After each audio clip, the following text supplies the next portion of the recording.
yung epekto na nakaamba na ngayon na pinag-uusapan ng lahat pag nagsimula na yung Mm. odd-even scheme and some other issues kaakibat po nito, paano nila po yun babalansehin?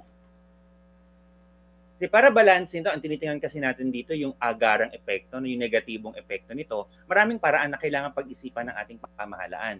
Una na diyan, paano natin gagawing mas epektibo yung pagpapatupad ng tinatawag nating adaptive traffic management. Kasama dito yung mga real-time rerouting, tsaka yung staggered work hours. Kailangan kasi merong pag-uusap dito sa mga tatamaan, maapektuhan ng pulisiyang ito.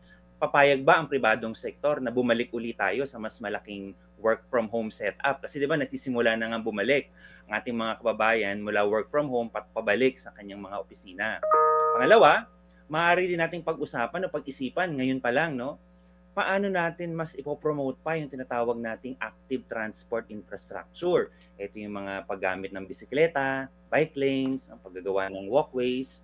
Tapos pangatlo, no, hindi pa rin kasi natin napag-uusapan, no, kung magre-rehabilitate ang EDSA, ipagbabawal ba natin yung mga special treatment sa VIPs habang ongoing ang roadworks upang mapanatili natin na equitable yung traffic flow. At siguro panghuli, no, kailangan siguro nating pag-usapan sa pribadong sektor, sa publikong sektor, sa mga negosyo, kung ano ba yung nararapat na work arrangement, no? Dapat ba tayong mag-flexible work from home arrangement? Kabilang na rin sa mga paaralan, no? Magkakaroon ba tayo ng mga hybrid learning at kung ano-ano pa na magpapabawas sa kapasidad na maaring dumaan sa EDSA kapag isinagawa na ang rehabilitasyon.